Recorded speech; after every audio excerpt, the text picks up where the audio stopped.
जय माता दी दोस्तों। नारद जी और द्वारकाधीश की कथा। यह द्वापर की सत्य कथा है। एक बार देव ऋषि नारद के मन में आया कि भगवान के पास बहुत महल आदि हैं, एक आध हमको भी दे दें तो यहीं आराम से टिक जाए, नहीं तो इधर उधर घूमते रहना पड़ता है। भगवान के द्वारिका में बहुत महल थे। नारद जी ने भगवान से कहा, भगवान आपके पास महल है, एक हमको दे दो तो हम भी आराम से रहें। आपके यहाँ खाने पीने का इंतजाम अच्छा ही है। भगवान ने सोचा कि यह मेरा भक्त है, विरक्त सन्यासी है। अगर यह कहीं राजसी ठाट में रहने लगा तो थोड़े ही दिन में ही इसकी सारी विरक्ति भक्ति निकल जाएगी। अगर हम सीधा ना करेंगे तो यह बुरा मान जाएगा, लड़ाई झगड़ा करेगा।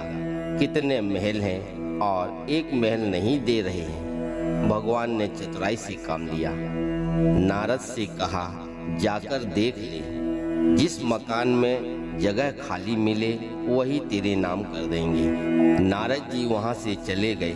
भगवान की तो 16,108 रानियां और प्रत्येक के 11-11 बच्चे भी थे।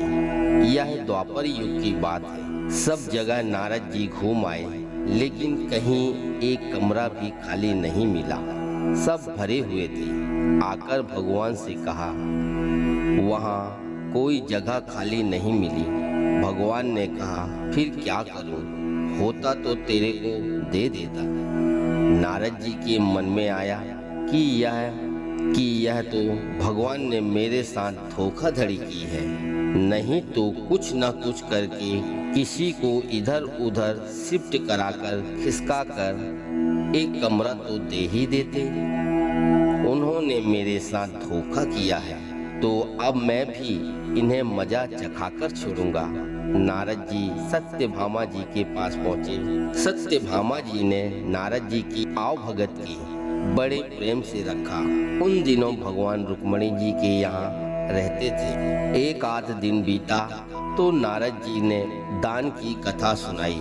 सुनने वाले स्वयं नारद जी दान का महत्व सुनाने लगे कि जिस चीज का दान करोगे वही चीज आगे चलकर तुम्हें मिलती है। जब नारद जी को देखा कि यह बात सत्यभामा जी को जम गई तो उनसे पूछा, आपको सबसे ज्यादा प्यार किससे है? सत्यभामा जी ने कहा, यह कोई पूछने की बात है, भगवान हरि से ही मेरा प्यार है। नारद जी कहने लगे, फिर आपकी यही इच्छा होगी कि अगले जन्म में तुम्हें वे ही मिलें। सत्यभामा जी बोली, इच्छा तो यही है। नारद जी ने कहा, तो फिर दान कर दो, नहीं तो नहीं मिलेंगे। आपकी सौतें भी बहुत हैं और उनमें से किसी ने पहले दान कर दिया तो उन्हें मिल जाएंगे, इसलिए दूसरे करें, इसके पहले आप ही कर दें। सत्यभामा जी को बात जम गई कि जन्म जन्म में भगवान मिले तो दान कर देना चाहिए। सत्यभामा से नारद जी ने संकल्प करा लिया। अब क्या था, नारद जी का काम बन गया। नारद जी सीधे रुक्मणी जी के महल में पहुंच गए और भगवान से कहा कि उठाओ कमंडलू और चलो मेरे साथ। भगवान ने कहा, कहाँ चलना है? बात क्या हुई? नारद जी ने कहा, बात कुछ नहीं, आपको मैंने दान में ले लिया है। आपने एक कोठरी भी नहीं दी तो मैं अब आपको भी बाबा बनाकर पेड़ के नीचे सुलाऊंगा। सारी बात कह सुनाई। भगवान ने कहा, सत्यभामा ने दान कर दिया है तो ठीक है, वह पटरानी है, उससे मिल तो आए। भगवान ने अपने सारे गहने गांठें, रेशम के कपड़े सब खोलकर रुक्मणी जी को दे दिए और केवल वस्त्र पहनकर भस्मी लगाकर और कमंडलू लेकर वहां से चल दिए। उन्हें देखते ही सत्यभामा के होश उड़ गए। पूछा, क्या हुआ भगवान? उन्होंने विष्णु जी से पूछा, क्या हुआ? भगवान ने कहा, पता नहीं।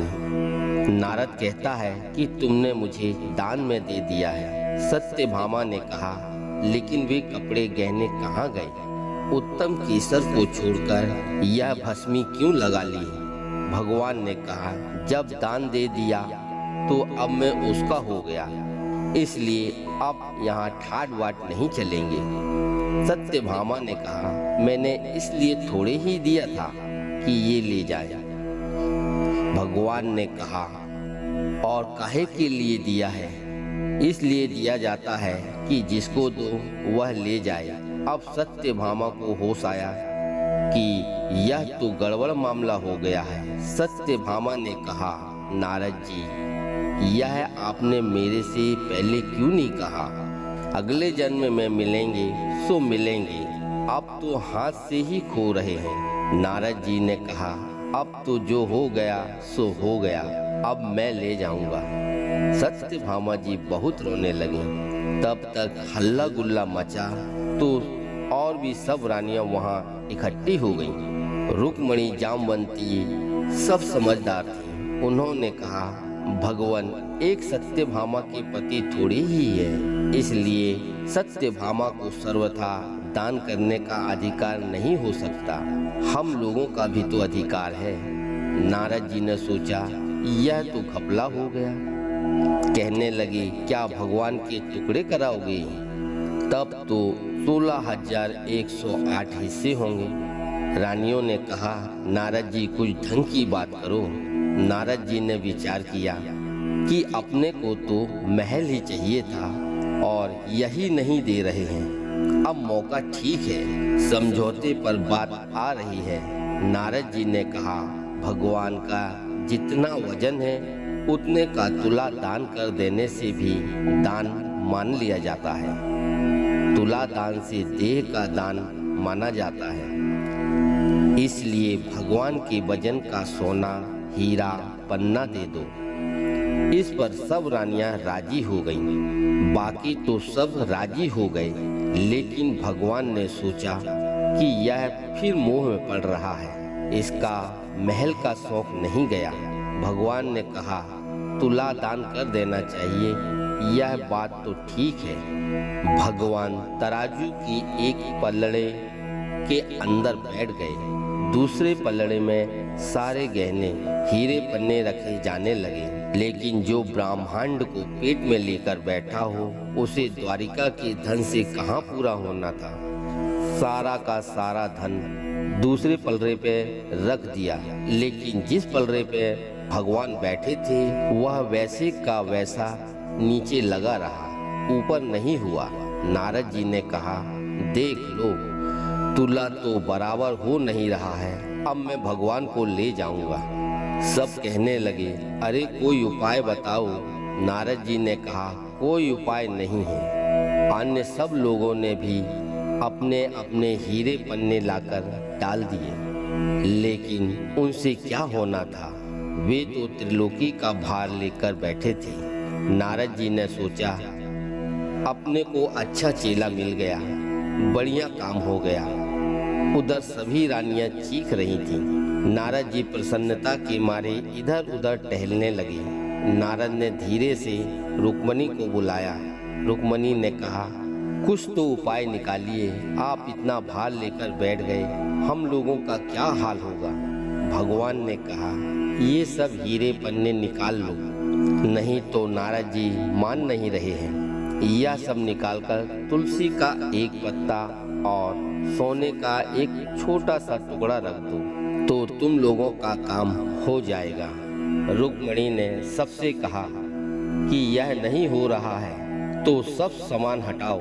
सारा सामान हटा दिया गया और एक छोटे से सोने के पत्रे पर तुलसी का पत्ता रखा गया, तो भगवान के वजन के बराबर हो गया। सबने नारद जी से कहा, ले जाओ तुला दान। नारद जी ने खूब हिला डुला कर देखा कि कहीं कोई डंडी तो नहीं मार रहा है। नारद जी ने कहा, इन्होंने फिर धोखा दिया, फिर जहाँ के तहाँ यह लेकर क्या करूँगा। उन्होंने कहा, भगवान, यह आप अच्छा नहीं कर रहे हैं, केवल रानियों की बात सुनते हैं, कभी मेरी तरफ भी देखो। भगवान ने कहा, नारद, आपकी तरफ ही देखता हूँ। आप सारे संसार के स्वरूप को समझकर फिर मोह के रास्ते में जाना चाहते हैं तो मैं आपको गलत राह पर कैसे जाने दे सकता हूँ। तब नारद जी ने समझ लिया कि भगवान ने जो किया सो ठीक है। नारद जी ने कहा, एक बात मेरी मान लो, आपने मुझे तरह तरह के नाच अनादिकाल से नचाए और मैंने भी तरह तरह के खेल आपको दिखाए। कभी मनुष्य, कभी गाय इत्यादि पशु, कभी इंद्र वरुण आदि। संसार में कोई ऐसा स्वरूप नहीं जो 84 के चक्कर में किसी न किसी समय हर प्राणी ने नहीं भोग लिया। अनादि काल से यह चक्कर चल रहा है। सब तरह से आपको खेल दिखाया। आप मेरे को ले जाते रहे और मैं खेल करता रहा। अगर आपको मेरा कोई खेल पसंद आ गया हो, आप राजा की जगह पर हैं और मैं ब्राह्मण हूँ, तो मेरे को कुछ इनाम देना चाहिए। तो वह इनाम यही है कि मेरे शोक मोह की भावना निवृत्त होकर मैं अपने परम धाम में पहुँच जाऊँ। और यदि आपने कहा कि तूने जितने खेल किए सब बेकार हैं, तो भी आप राजा हैं। जब कोई बार बार खराब खेल करता है तो राजा हुक्म देता है कि इसे निकाल दो। इसी प्रकार यदि मेरा खेल आपको पसंद नहीं आया है तो फिर आप कहो कि इसको कभी संसार की नित्यशाला में नहीं लाना, तो भी मेरी मुक्ति है।